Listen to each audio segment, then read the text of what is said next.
Shalom, mari kita lihat dokumen-dokumen yang kita lihat itu di tanggal 16-17. Dokumennya ibadah.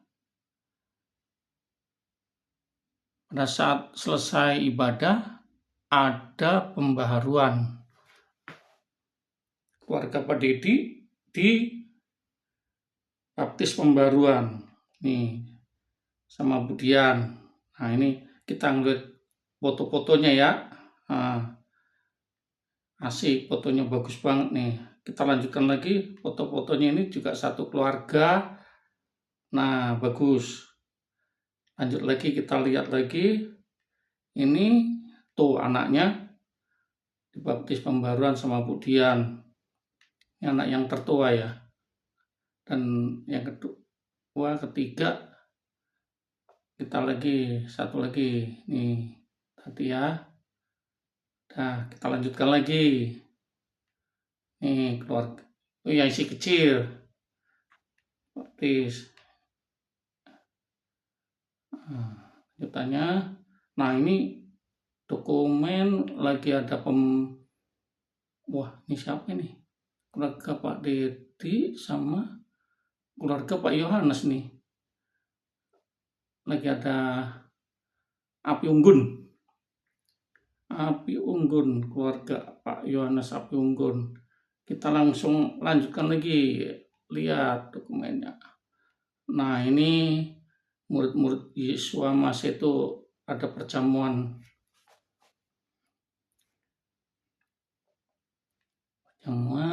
Nih, ada roti, ada air itu isinya cawan. Jadi kalau perjamuan itu di mana tuh Yohanes 6 ayat 54 sampai 58 itu kan adalah cawan isinya bebas, ada anggur, ada air, itu perjamuan Yesua Masih.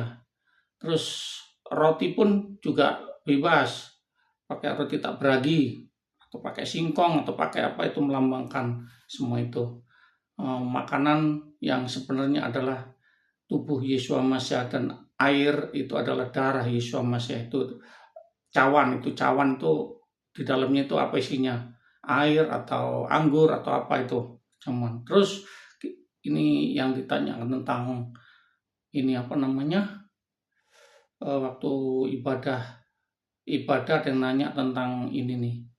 Ini kita lewatkan lagi. Nah, ini ada foto-foto. Wah, ini foto grup siapa ini?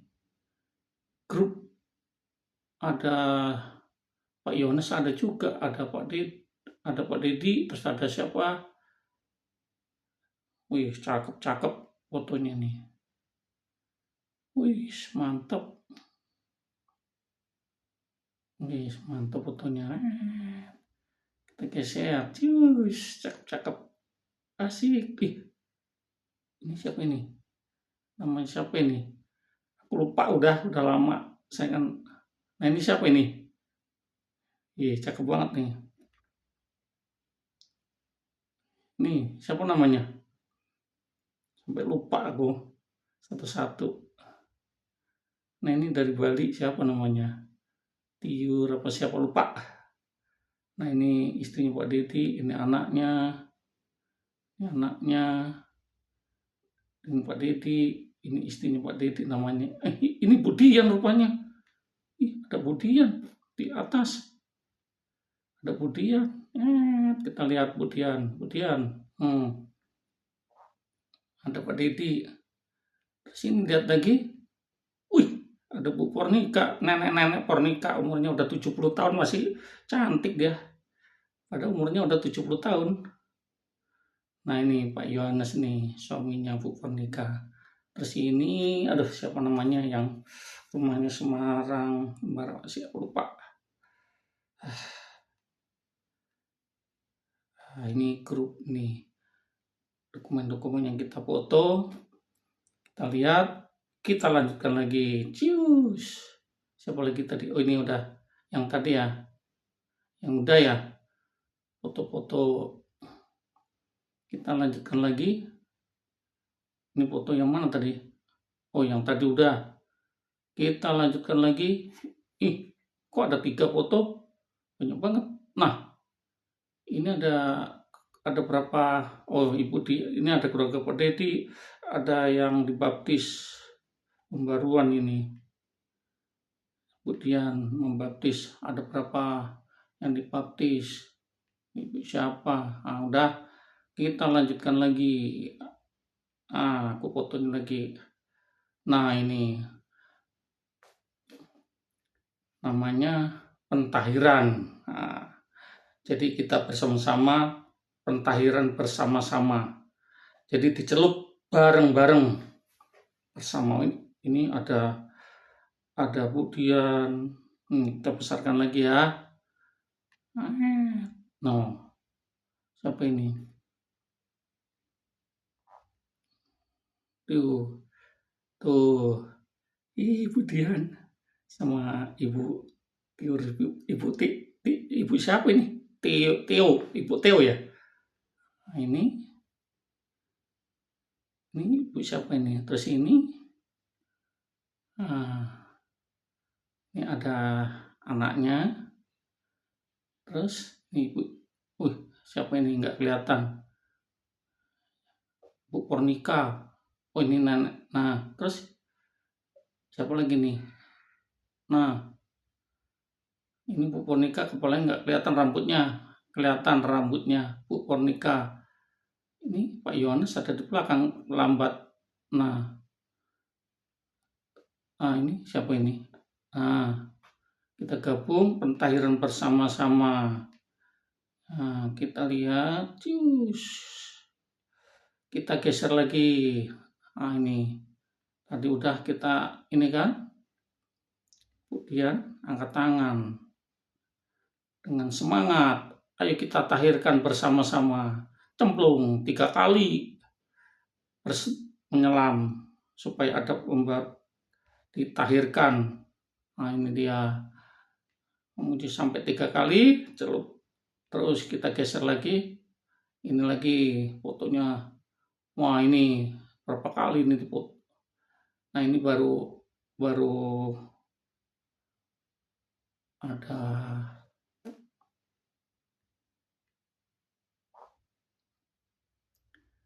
dia ini. Apa ini? Ada yang ketinggalan sih cowok nih. Ih, mana tadi? Ada cowok di belakang. Apa itu? Tuh, ada cowok. Wah, tuh. Siapa itu di belakang? Ngumpet di belakang. Nah, nih. Udah. Geser lagi, coba kita lihat lagi. Nah, ini baru ada ditahirkan. Didoain bareng, kita ditahirkan. Nah, udah, kita langsung lagi lihat. Nah, ini udah habis didoakan, baru ini kita lanjutkan lagi. Ini selesai pentahiran, ada yang dibaptis pembaruan ini. Tuh, ada pembaruan. Kita lihat siapa ini. Wah, tuh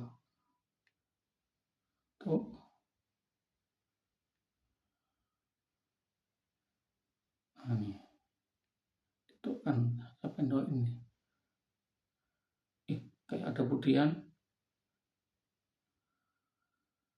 tuh.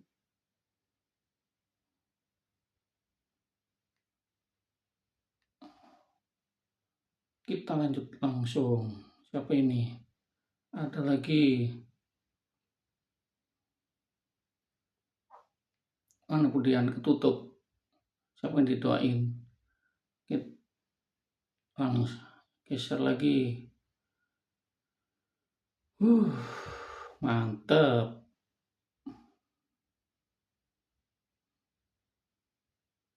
Oh, ini apa ini? Isi pesan kepada tujuh jemaat di Asia Kecil, yaitu Efesus.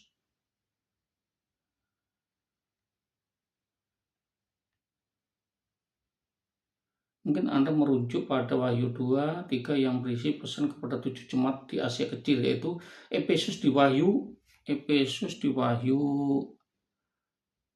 Efesus di Wahyu 2:1-7, Smyrna Wahyu 8-11, Pergamos Wahyu 2:12-17, Tiatira Wahyu 2 ayat 18 sampai Wahyu 2 ayat 18 sampai 29, Sardis Wahyu 3 ayat 1 sampai 6, Philadelphia Wahyu 3 ayat 7 sampai 13, Laodikia Wahyu 3 14 sampai 22. Ini tentang 7 jemaat di Asia kemarin udah dipilih. Nah, ini tentang aturan untuk ibadah Tuhan Yesus Mesias, perjamuan suci, api unggun. Nah, ini istirahat. Ini 16, 17 selesai. Terus baru ke mana ini? Selesai acara.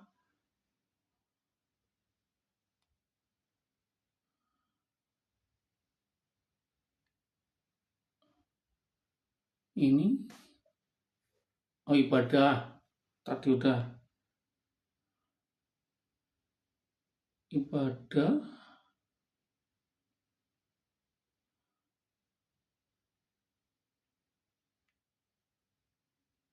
Lanjut. Wah, ini kelihatan di ini di apa? Langit hari. Wah, ini dia Yesus masih gambarnya mantap.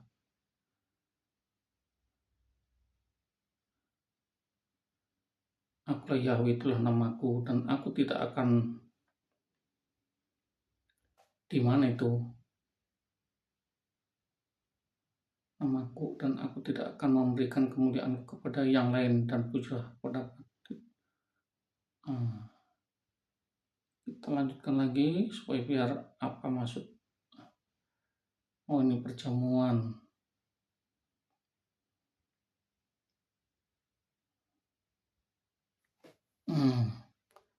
Terus kita ini dulu.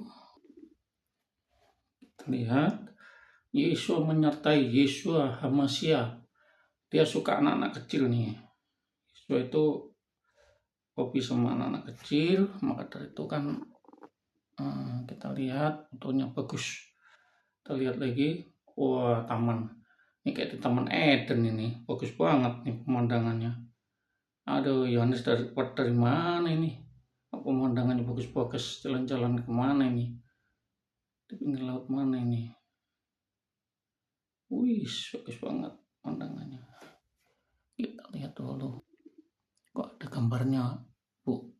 Siapa ini? Bali kan? Ini ada gambarnya. Lupa saya namanya. Oh, di ruangan Ibu Dian, ruangan syuting, tempatnya jahit. Mantep, tempatnya jahit. Ini siapa ini? Bajunya lupa namanya. Si cantik. Yesaya 35, keselamatan umat Yesus, bait suci selesai dibangun tahun 2025. Ada gambar Yohanes. Kecil. Ada Bu Dian sama Yohanes secara langsung. Mantap. Wih. Ada Bu Pernika. Ada Pak Yohanes samping. Wih. Kecil.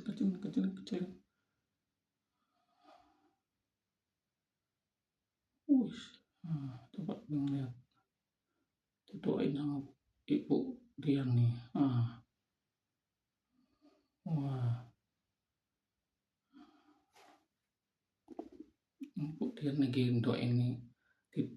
doain Pak Yohanes sama Bu Kornika nih. Pak Yohanes lagi berdoa. Tuh, fotonya Bu Kornika nih berantakan di rumah. Wih, cantik nih ya. Biarpun umur 70 tahun masih kelihatan cantik istri saya. Tuh, padahal udah nenek-nenek loh.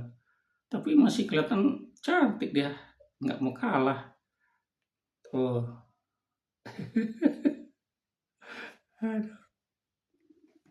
Nih, kenangan kita sebelum berangkat ke sana itu mau pakai baju mana ini, sampai fotonya sampai di luar. Waduh, kenangannya. Wah, si Bu Purnika ini kalau baju, dia waktu ke Israel itu juga heboh, bawa baju banyak banget ke Israel tahun 2018 ya, sebelum COVID.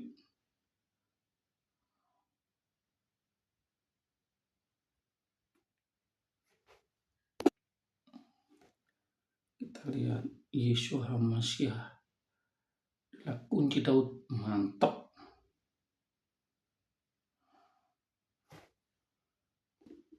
Gunung Batuku, nah, ini kaosnya ini.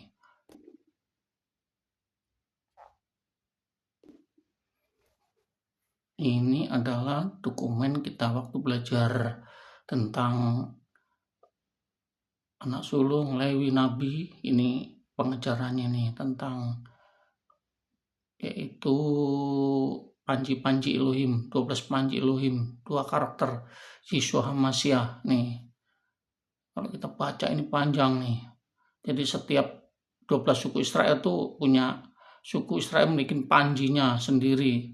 Cuma suku Lewi tidak lagi termasuk dalam 12 suku Israel. Kenapa kok Lewi nggak masuk? Karena dia menyelingkupin semua itu dan tidak memiliki panji. Kenapa kalau yang semua ada?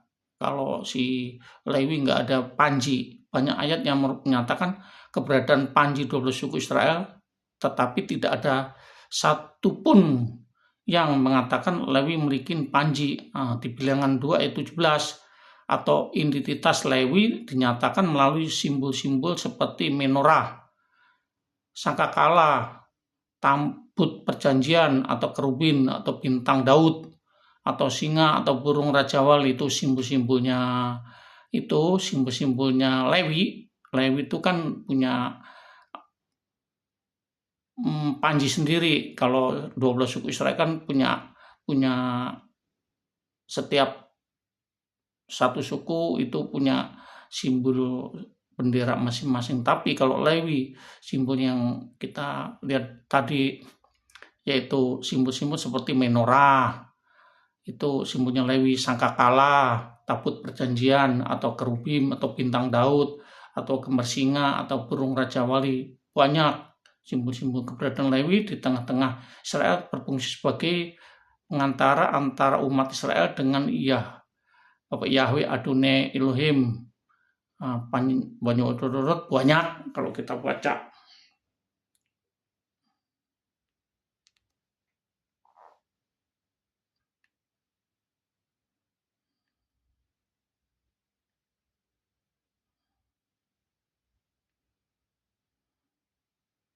Lewi perjanjian lama jemaat anak sulung, Lewi perjanjian baru jemaat anak sulung. Pegang perjanjian diserahin tanggung jawab atas bumi perjanjian.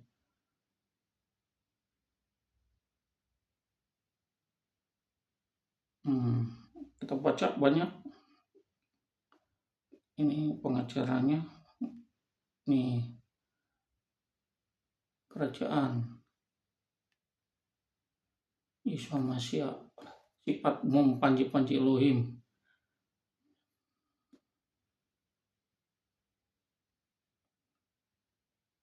atas bumi. Jadi pengajaran-pengajaran Pak Yohanes belajar ini sampai udah tahun 2002 ini baru kita bangkitkan kembali nih.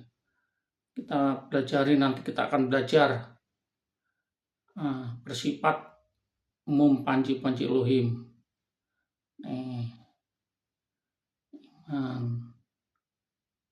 Banyak tentang karakter-karakter. Perhatikan karakter dalam setiap panji untuk dinyatakan atau untuk tidak dinyatakan dalam satu lokasi tertentu.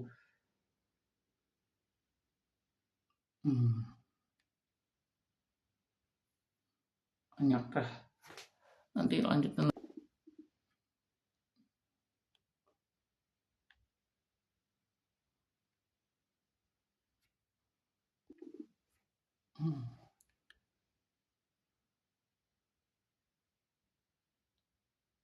Ini laksanakan di Emerik Salib Salatiga.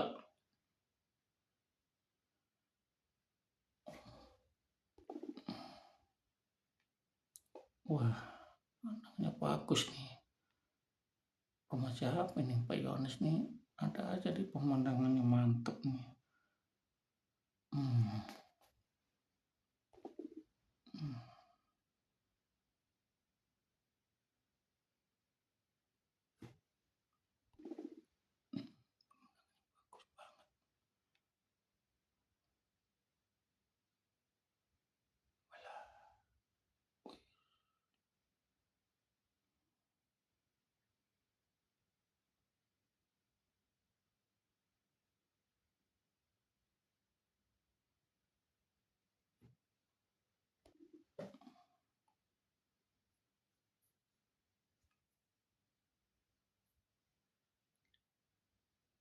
Wih, pemandangannya bagus nih.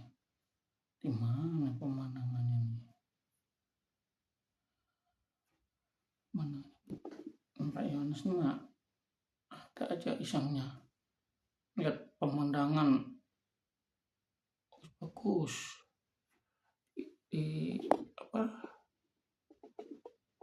Simpen. Tuh.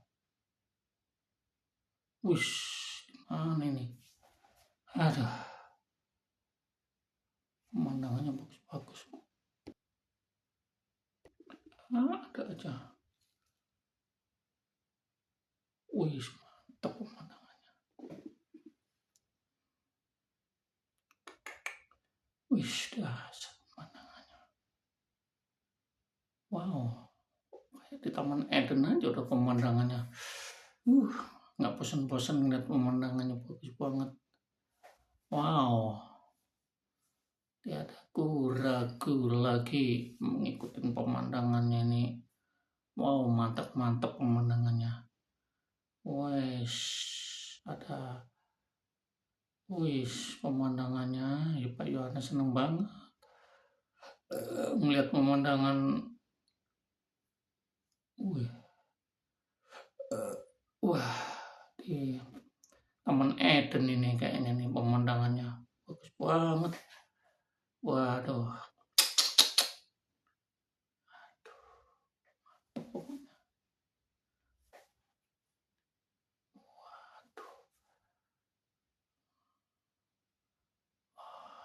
Pemandangannya bagus. Wah.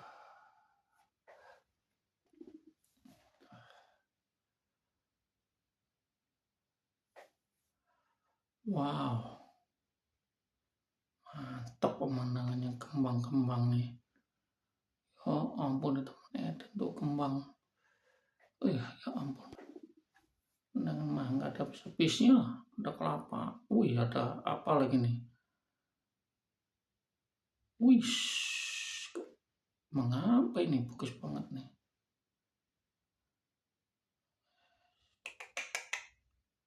Wow.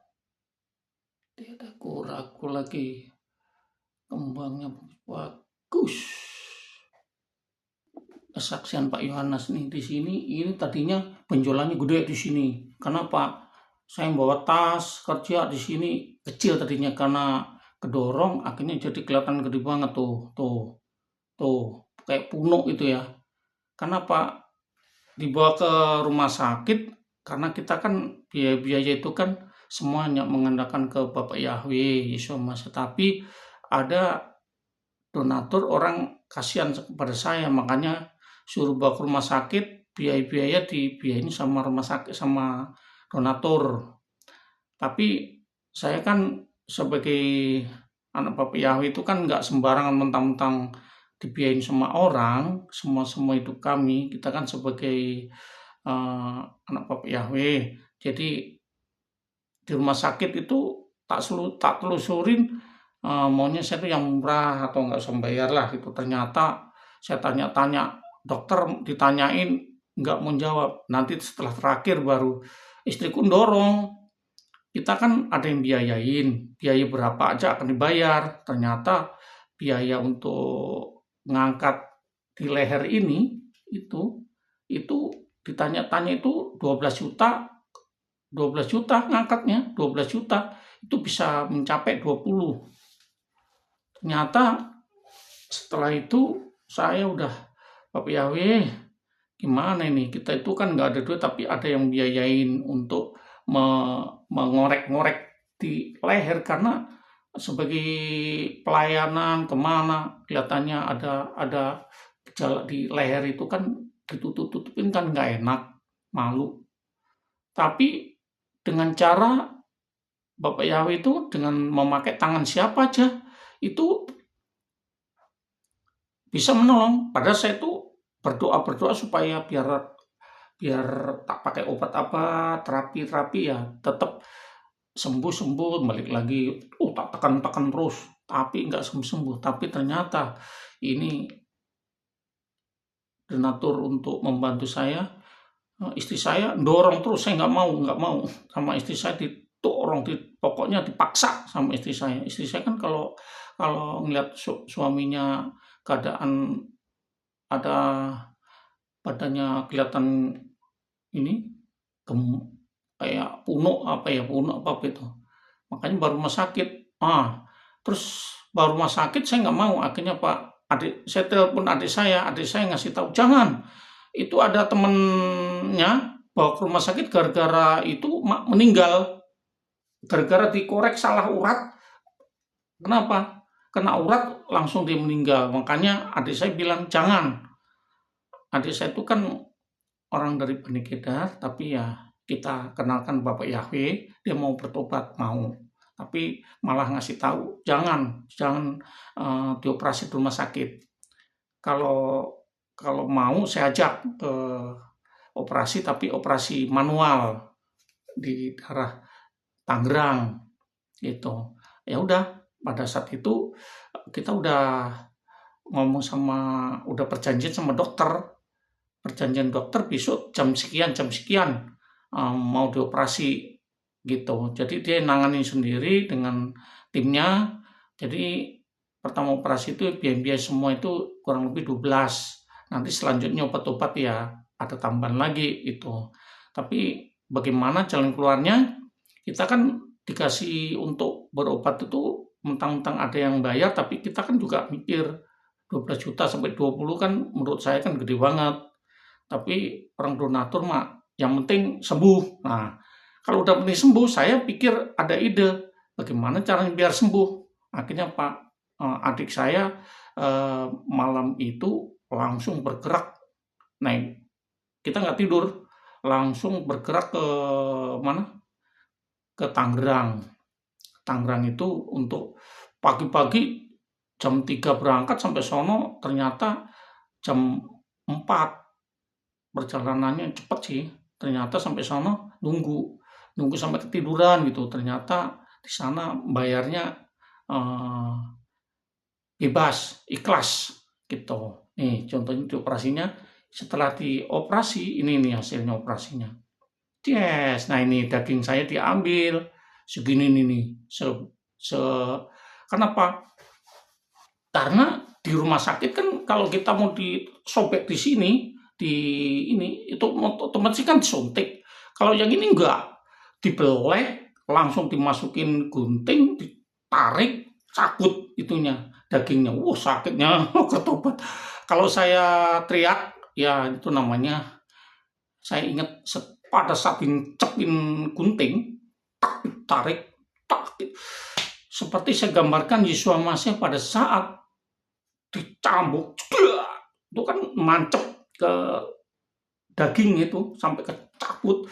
Sakitnya gimana? Masa saya cuma gini kok saya nyerah? Akhirnya ya inilah gara-gara kita nggak mau bayar atau selamat. Kalau di rumah sakit kan resiko nyawa. Tapi kalau ini namanya gratis ya nggak disuntik, cuma dibelek langsung dicepin pakai gunting, langsung diukur-ukur, tarik. Nah, itulah resiko saya setiap itu di operasi itu kurang lebih 15 menit. Selama 15 menit sakitnya, saya pertama sakit sih sakit, saya tahan terus. Gimana? Terus. Itu kalau diambil ini minimal kan nanti balik dicabut 3 kali. Kalau saya nggak mau.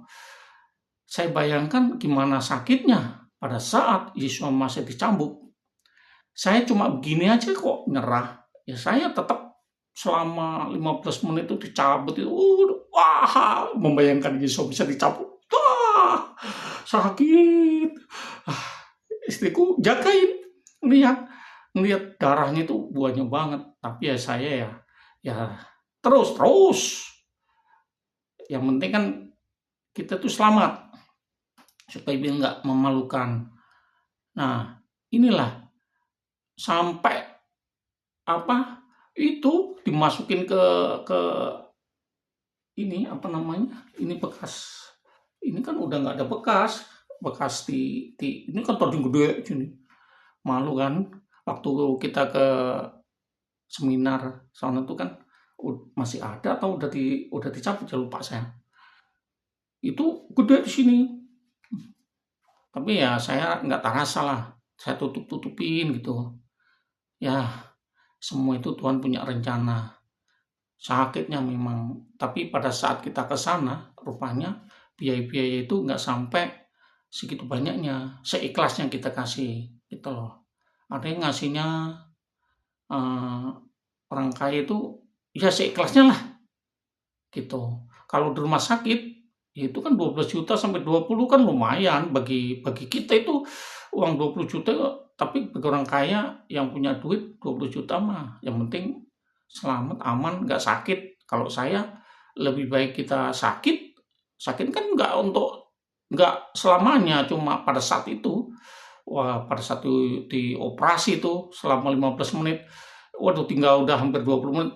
Gimana nih? Saya kira belum selesai. Udah Pak, saya kira disambung lagi besok. Enggak, tetap tahan sakitnya. Setelah itu Pak berdiri, enggak tahu udah selesai. Pas 20 menit. Menahan 20 menit tuh gimana sih? Dicepin gunting tuh mak buntir keluar mak gerak. Waduh. Itu kan sekali tarikan segitu dagingnya itu. Nah, dagingnya itu orang kalau ngelihat, wah sekali tarikan daging segitu gimana? Seperti Yesua Masih ditarik, mak celak. Itu kan ada paku-paku itu, celak itu, tarik, cedak. Itulah resikonya. Jadi kalau kesaksian saya itu benar-benar banyak banget. Saya udah 2 kali ibaratnya itu dipanggil sama udah udah mati, udah 2 kali saya.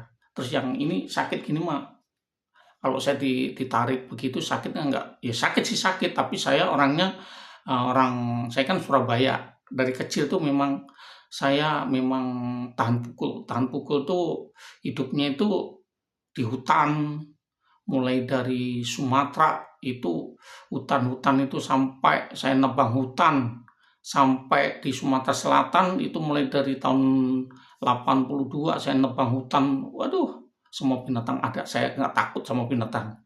Terus akhirnya saya merantau ke Sumatera Tengah, yaitu temannya ada harimau, ada gajah, ada ini. Saya di tengah hutan sendiri, nggak ada teman, ular itu sahabat itu di tengah hutan. Saya resiko pada saat masih bujang itu pun saya belajar hidup mandiri, saya belajar ikut di mulai dari awal ikut gereja metodis, kan metodis bikin KKR, Pak Pendeta di atas ngasih pertanyaan, saya yang jawab semua, sampai eh, berapa 10 pertanyaan nggak ada yang jawab, saya jawab. Setelah itu saya diangkat jadi anak. Jadi anak disitulah orang kampung makan ya seadanya. Dulu kan makan babi kan bebas, saya nggak tahu kalau babi itu nggak boleh. Ternyata di daerah saya itu kalau babi mah makan yang enak tiap hari itu. Kadang kalau beli itu 1 kilo cuma 10.000 waktu zaman itu. Kadang belinya 2 kilo, 3 kilo itu tiap hari makan itu terus, karena murah. Terus ke kota makanannya juga gitu.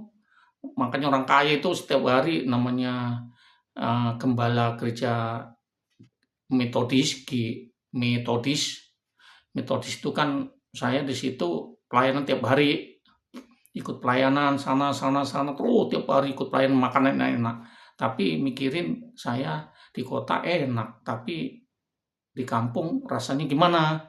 Nah dari situ saya pulang ngurusin adik-adik, akhirnya terus setelah itu saya merantau ke Sumatera Tengah, buka usaha di sana, nebang hutan, yaitu nebang hutan, nebang hutan, temannya nggak ada, sendiri hutan, pokoknya namanya di tengah hutan sendiri, temennya apa ya binatang-binatang itu. Kalau orang lain kan takut sama binatang, saya nggak takut, karena apa? Kita lebih kuasa, lebih berkuasa. Ular, gajah, harimau, nah itu mah temen. Saya tidurnya di atas, kan tingkat itu, di atas. Temen saya cuma Alkitab, baca Alkitab. Kadang-kadang kalau gajah lewat tuh, oh, terus kalau harimau tuh lewat itu ya lewat aja, penting jangan gangguin saya. Harimau apa itu namanya di hutan, saya kan tinggalnya di atas, bikin rumah tingkat, tapi disitulah saya sendiri, nggak ada siapa-siapa. Kalau saya ke bawah gunung, yaitu beli makanan, beli makanan itu beras sama itu ikan asin. Kalau capek di gunung banyak sayur mayur gitu. Itu selama berapa tahun itu di hutan.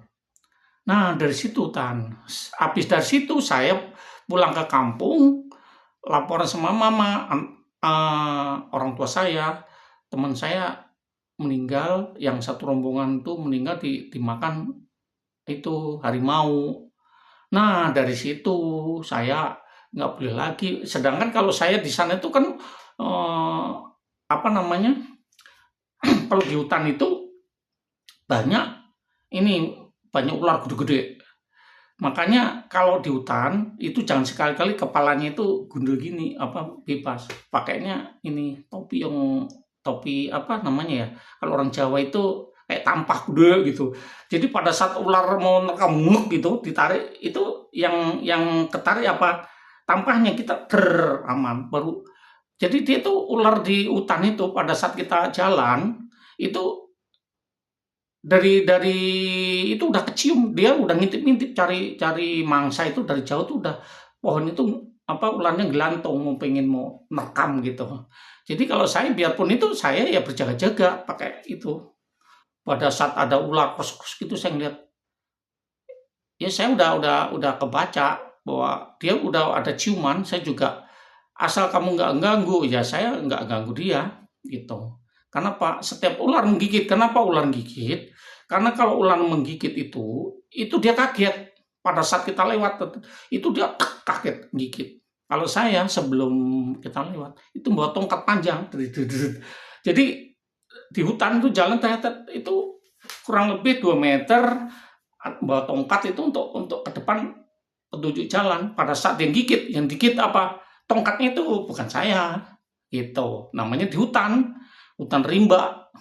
Kalau hutan rimba malam-malam, kalau saya dulu tahun 80, kurang lebih 87 ya, 86, 867, saya itu di hutan, masih bujang itu.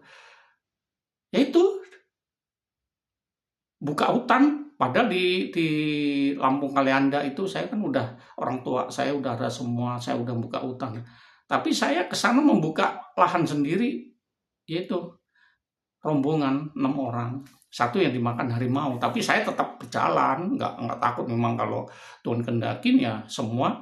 Saya kan sering baca Alkitab setiap dari dari jam 8 apa itu baca Alkitab sampai ngantuk. Temennya cuma itu kalau di hutan. Terus kalau di hutan kadang-kadang di tengah hutan itu ngeliat kakinya itu kadang pas lagi udah minggir, lintahnya tadinya gigit saya kecil, tadi jadi gede-gede.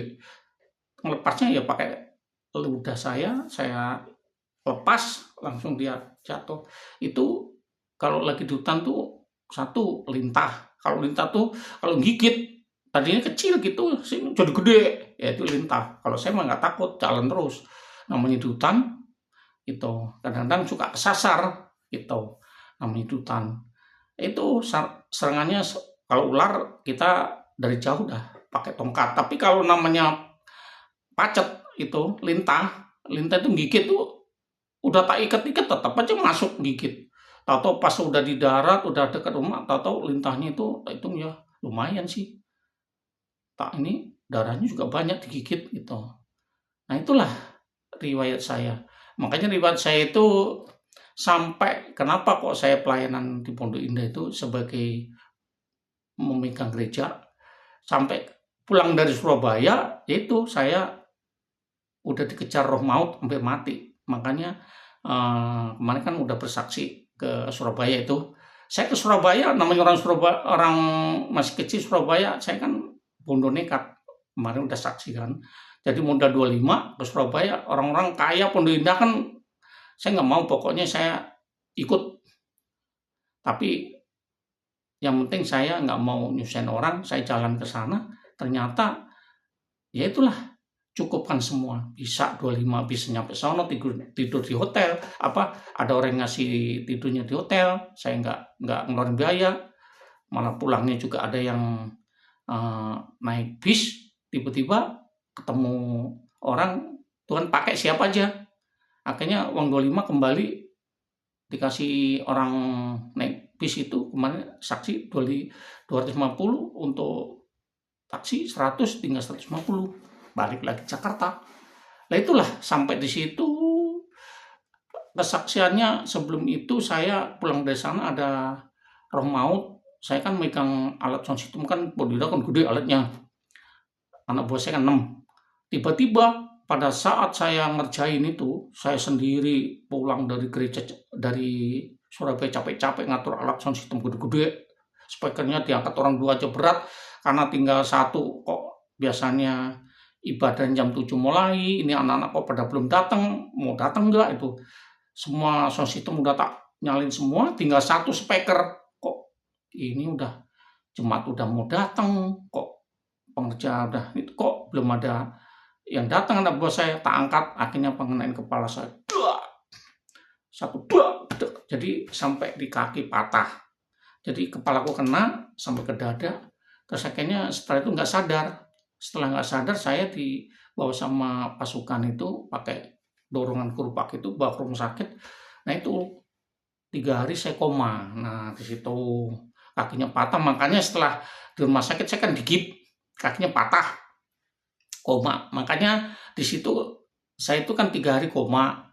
Setelah kakinya patah, di ini hidung mana, hidung, kuping mana. Jadi ya namanya orang kesadar lah, namanya tak sadar koma. Dari situlah kesaksian saya. Makanya pada saat saya sudah digip itu seminggu digip, saya dipanggil minta pendapat dari dokter, mau dipen.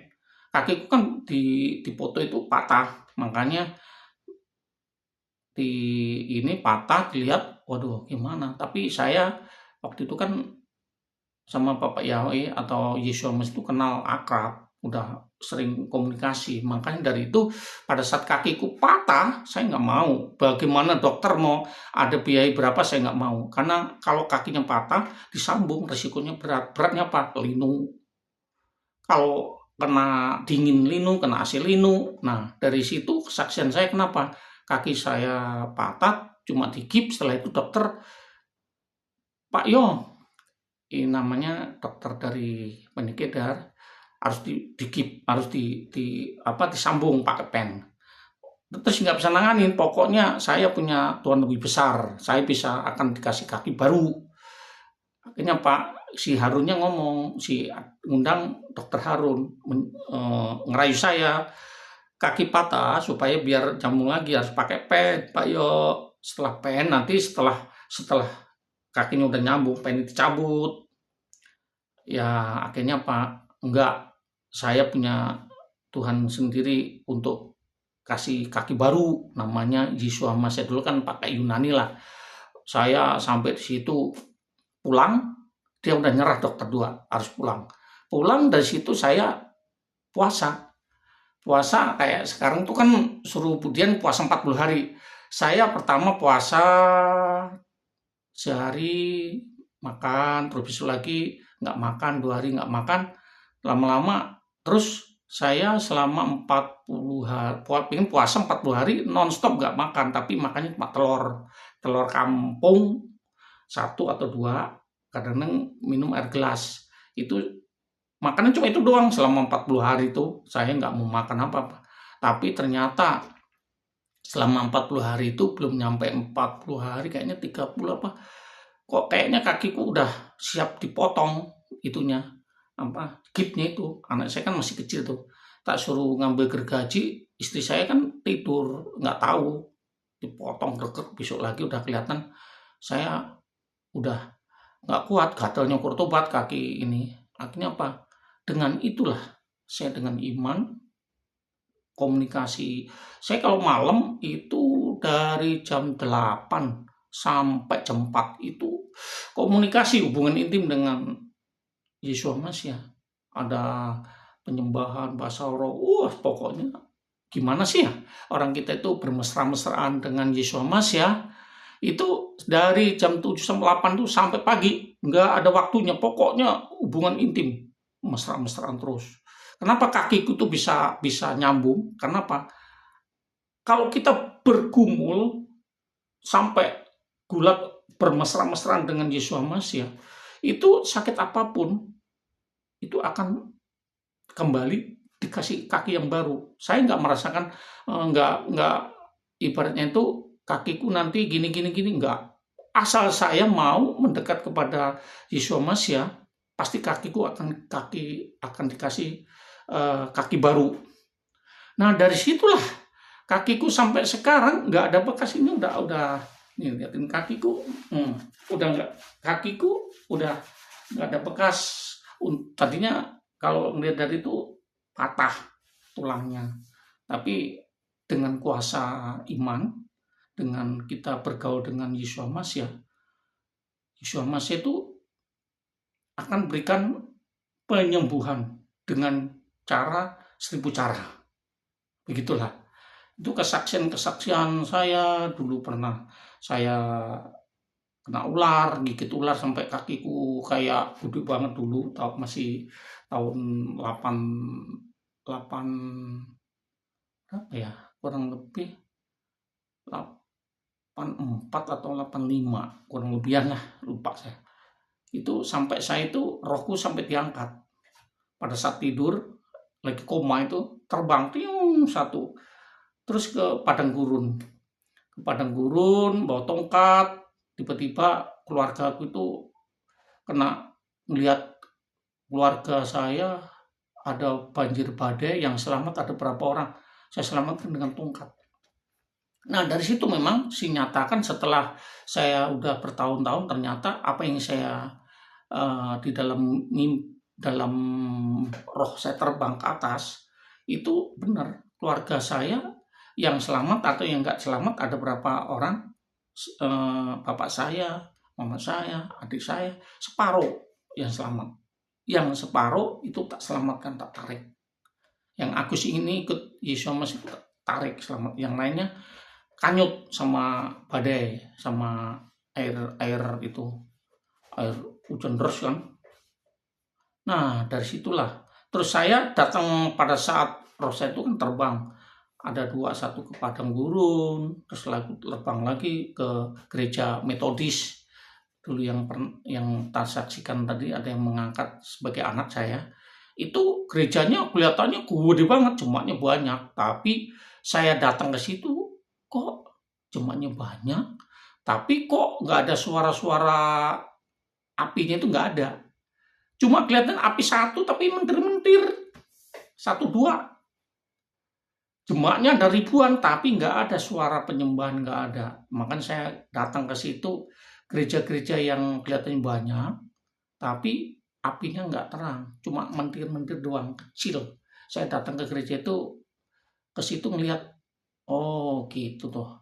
Gereja-gereja yang lama, gereja Metodis, gereja apa gitu, pokoknya nggak tak sebut itu. Saya datang itu rupanya apinya kecil. Ada api tapi nggak ada api yang gede nyala. Kalau apinya nyala satu gereja itu ada 1.000 orang, api nyala tuh terang bener. Ini gelap, cuma mentir-mentir, ada satu dua itu kecil apinya. Nggak tahu itu pendetanya atau siapa, pokoknya saya ngelihat kesaksian saya gitu. Terus kenapa kok saya tuh dulu pelayanan sama Philip, dulu tuh kan di apa, di Pondok Indah itu kan, makanya saya disebut namanya, diganti nama Yohanes. Yohanes karena pada saat kesaksian itu di Padang Gurun saya bawa tongkat, itu dulu namanya bukan Yohanes, gara-gara saya pergi jalan-jalan ke Padang Gurun itu ya, makanya namanya Yohanes gitu. Dulu kan sering waktu bujang tuh saya dipakai sama Bapak Yawi itu, sama Yusuf Mas itu, yaitu puji-pujian, jadi WL, bawa Perman. Tapi ya namanya setelah saya ditugaskan sebagai perlengkapan atau megang gereja, ya suruh bagian khotbah dulu, sebelum itu bagian bawa Perman, bawa khotbah, keliling-keliling, buka-buka sono. Setelah itu kasih tugas megang gereja, nah ini udah bagian firmannya udah gak kebagian lagi dah, begitu. Makanya sekarang saya tahun 2002 terus belajar tentang mempelai, anak sulung, Lewi, tentang nabi. Nah, dari situ tuh saya belajar lama banget itu, belajar mengenai tentang semua tentang doa Bapak kami. Tentang doa Bapak kami, kita kan sebagai mempelai itu dulu kan semua Bapak kami itu diulang-ulang kemana dengan doa penyembuhan, dengan ini, dengan Bapak kami. Setelah kita belajar, setelah kita udah dewasa ngerti, Bapak kami itu cuma 7 prinsip. Kenapa kok 7 prinsip? Itu nggak diungkapkan untuk anak-anak, kalau murid itu doa itu nggak diungkapkan, prinsipnya yang diungkapkan. Misalnya doa Bapak kami disamain, itu namanya itu harus dikuduskan. Dulu kita kan nggak ngerti nama, yaitu dulu kan masih nama tetangga, dikuduskanlah namamu. Nah, nama itu dikuduskan namanya. Kalau kita di YouTube Yohanes itu menerangkan 7 prinsip tentang doa Bapak kami, itu satu pengajaran tentang Bapak kami itu tahun ini ayat-ayatnya itu satu ini kadang-kadang 90 menit kita terangkan, itu pun kadang masih kurang. Terus tentang roti, makanan sehari-hari, nah itu pun kita bahas, itu prinsipnya, prinsip 1, kedua, ketiga, itu sampai ke 6, ke 7, amin. Nah, itu kenapa kok kita itu membahas tentang doa Bapak kami. Doa Bapak kami itu memang itu untuk anak-anak pada saat kita sebagai Yesus Masih di atas itu kan menerangkan tentang, ada yang jawab tentang bagaimana tentang doa, makanya menerangkan khusus untuk murid-murid itu, menerangkan patron. Kalau tripis itu patron, itu 7 prinsip arti daripada semuanya itu. Tapi kalau dari bawah dengerin anak-anak itu, ya apa yang disebutkan itulah jadi tentang doa Bapak kami, dibuat apal bukan patron tapi 7 prinsip itu penting, 7 prinsipnya itu. Tapi setelah tentang, memang kalau dulu kita sebagai anak-anak, kalau anak-anak itu setiap hari doanya itu aja, Bapa kami yang di Samaim, dikuduskan namamu, datanglah kerajaanmu, jadilah kehendakmu. Itu jadi setiap hari datang ke bapaknya. Kalau anak-anak kan Pak minta uang, Pak minta sangu, tiap hari begitu terus. Tapi setelah udah dewasa, kita itu kasih tanggung jawab bukan minta-minta, tapi tanggung jawab lebih besar.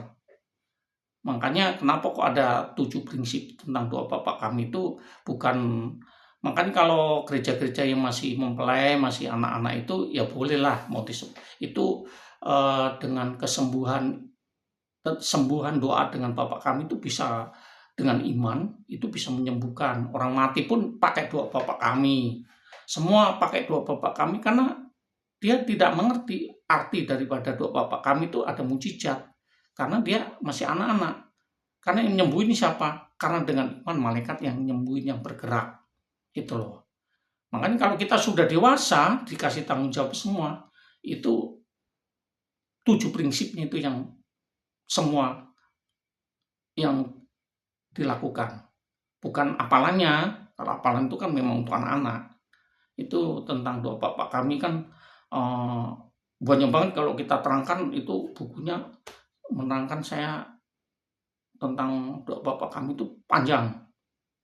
Kita membahas ini tadi kan kok sampai tentang itu gimana tadi? Maaf. Ini saya kan untuk melihat dokumen-dokumen yang sudah lewat, kenapa kok sampai kesasar kesaksian Yohanes nih. Aduh, maaf. Kalau kesaksian Yohanes mah nggak ada habisnya. Sampai semua pengen punya rumah, tapi ternyata inilah rumah yang Bapak Yahweh sediakan. Tapi ini kesaksian tadi tuh sampai, kenapa kok sampai saya ada kesaksian ini? Ini yang sudah kita lewat-lewat, nanti habis itu kita hapus semua data-data yang udah kita simpan udah lama. Ini kita lanjutkan lagi yang lain supaya biar sambung. Ini panjang itu ceritanya. Nah, kita melihat di Samayim itu memuji menyembah. Jadi nanti di sana itu ya itulah, Firdaus itu namanya dulu Lucifer sebelum jatuh itu semua tangannya pun memuji menyembah mengagungkan nama dia itu enak banget. Itulah makanya kita kenapa kok bisa sampai terjadi, kita itu nanti bisa balik lagi roh. Kita kan kemarin kita bahas tentang asal usul kita dari mana itu kan. Memang asal usul roh kita itu dari Samayim, dari roh Bapak Yahweh. Nanti kita pulang ya kembali lagi ke sana. Kan asal usul kita dari mana asal usulnya. Makanya kenapa kok kita jangan lupa ingat. Makanya ada puasa ini ingetin kalau kita roh kita nggak pernah tubuh kita nggak pernah kasih makan selama 2 hari, kita lemes nggak. Makanya roh kita juga harus kasih makan. Makanannya apa ya? Puji-pujian, penyembahan, memuliakan nama Bapak Yahweh dengan rebana, dengan apa yang ada. Ini pun yaitu dengan puji-pujian, menyanyi, itu disamain kan begitu. Makanya kita nanti akan kembali ke sana itu kerjanya apa? Ya sekarang di dunia ini belajar apa yang ada ya, dengan pakai gitar, pakai apa aja lah. Yang penting tujuannya menyembah dalam roh dan kebenaran, dengan puji-pujian, dengan apa yang ada dalam kehidupan kita. Jadi ceritanya kan itulah di Samayim itu dengan apa yang kita punya, pikirkan. Makanya baca Alkitab itu nanti kita ya apa yang kita baca nanti di sana udah nggak kayak di dunia ini. Kita di sana itu udah ingat apa yang kita baca, ini ingat di otak kita itu. Makanya belajar ini kan, gambar-gambar ini kan untuk mentransfer supaya kita ingat. Di gambar-gambar ini kan tujuannya pada saat kita nanti di Samayim atau di surga, karena asal usul kita dari surga, ingat. Nah nanti Inilah bayangannya kita nanti di Samayim atau di surga, begitu memuji menyembah dengan ayat-ayat Alkitab, dengan puisi-puisi yang indah-indah, itulah belajar. Ya, makanya gambar-gambar ini nih supaya kita itu membangkitkan iman kita. Jangan cuma bekerja. Nah, itulah tujuannya. Nanti kita terangkan banyak banget ini. Ini suatu gambaran bahwa di Samayim itu kita itu nanti akan menjadi mempelai Yesus Hamasiah. Kenapa kok kita menerangkan kita itu ada yang jadi anak, jadi mempelai-mempelainya. Berarti kalau mempelai Yesus Hamasiah itu kita itu calon mempelai itu banyak banget ya.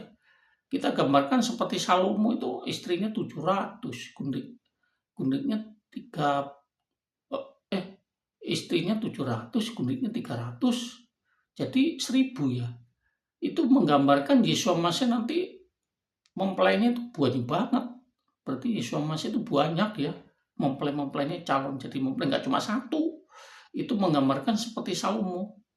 Karena ya begitulah, kalau kita terangkan banyak banget menceritakan tentang Yesus Hamasiah itu cari mempelai-mempelai yang sungguh-sungguh pilihan. Jadi kalau kita nanti nggak sekarang nggak dipercantik dalam kehidupan kita, nanti kita akan nggak jadi mempelainya.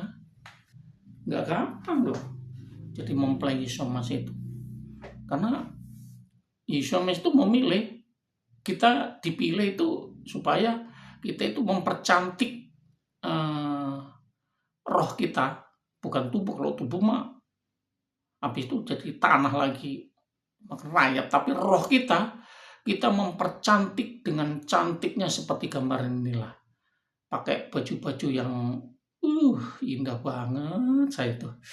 Kadang kalau membayangkan di Samayim itu kayak menari-menari itu, ya kayak malaikat itu. Kita kan menjadi mempelai itu, jadi wanita-wanita calon mempelai Yesus Hamasiah itu seperti itulah gambaran-gambarannya.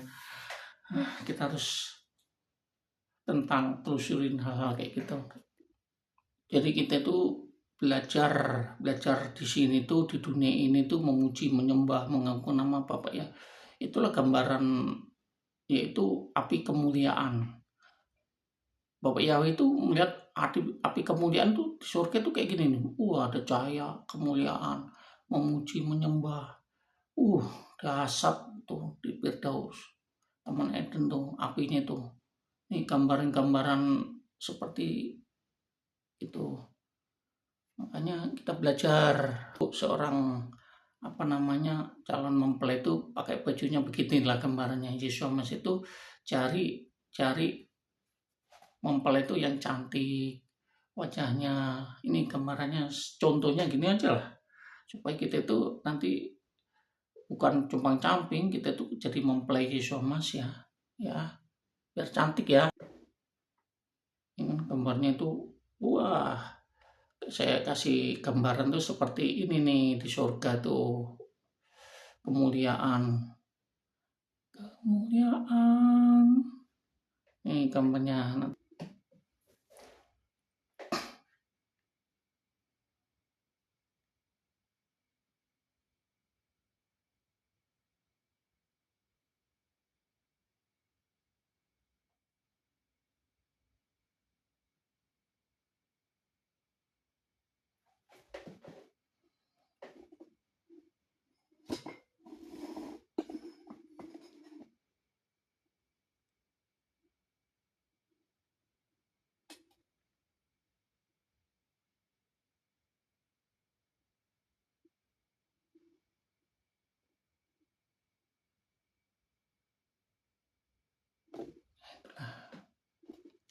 Nah, ini gambar-gambar di contohnya. Si Salomo itu kan punya istri.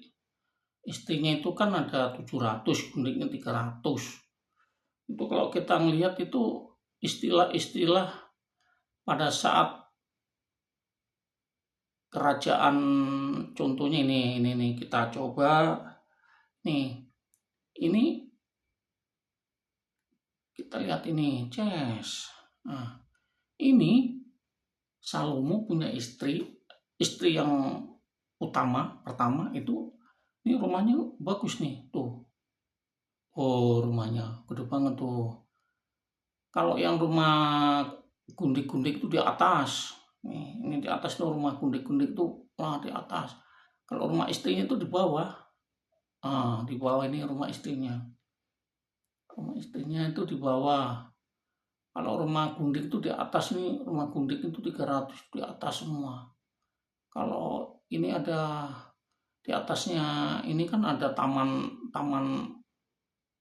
permaisuri. Itu di atas juga ada, di bawah juga tamannya ada permaisuri, juga ada di taman bawah. Jadi di situ tuh tugasnya perempuan-perempuan tuh di dalam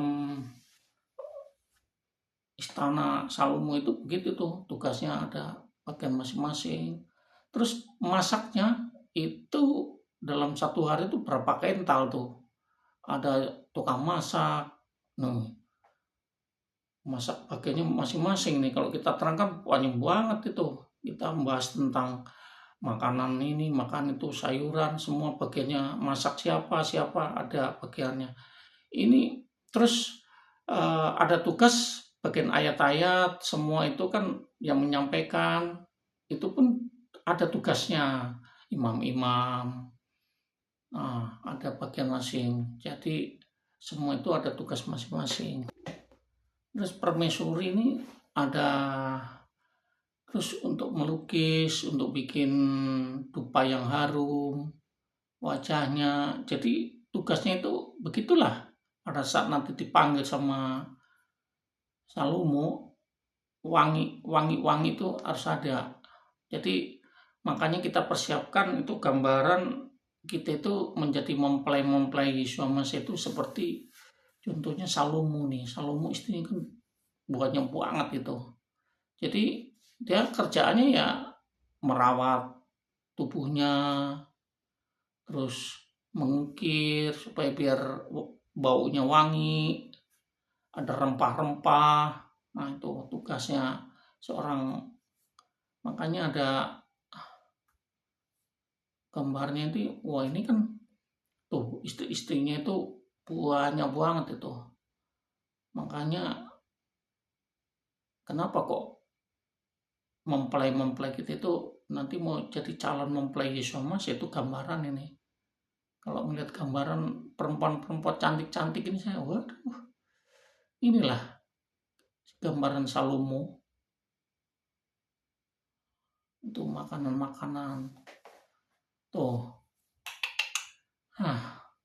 Aku ngelihat pemandangannya gini nih, sampai si perempuan-perempuan sampai 700 itu, waduh gimana itu. Kita nanti seperti contohnya begitu nanti di sana dipersiapkan. Nah, ada air sana tuh. Makanya dipersiapkan semua ini. Ada yang mau dipotong, ada ini. Tuh. Ada domba dipersembahkan. Kalau kita terangkan, jadi juru masaknya semua udah tahu. Jadi apa yang mau dimasak hari ini, apa ikan, apa motong domba atau motong kambing, motong itu semua ada di sini nih, persiapkan. Tuh persiapan ini untuk. Nah, terus di ruangan pun juga siap, ada ruangan untuk memuji menyembah, ada rebana, ada pujian penyembahan. Jadi ruangan Salomo itu digambarkan seperti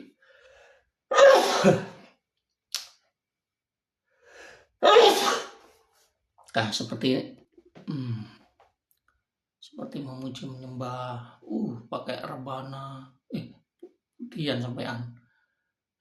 Tuh kan, rebana memuji, ada memimpin. Mari kita ikut ibadah yang tadi. Ibadahnya Budian menerangkan, makanya gambarnya tadi itu kita nonton gambarnya dia nyutingnya kurang terang karena fokusnya harus ada yang mengendalikan itu kameranya supaya pada saat kita nonton buber apa buyar itu loh, nggak jelas.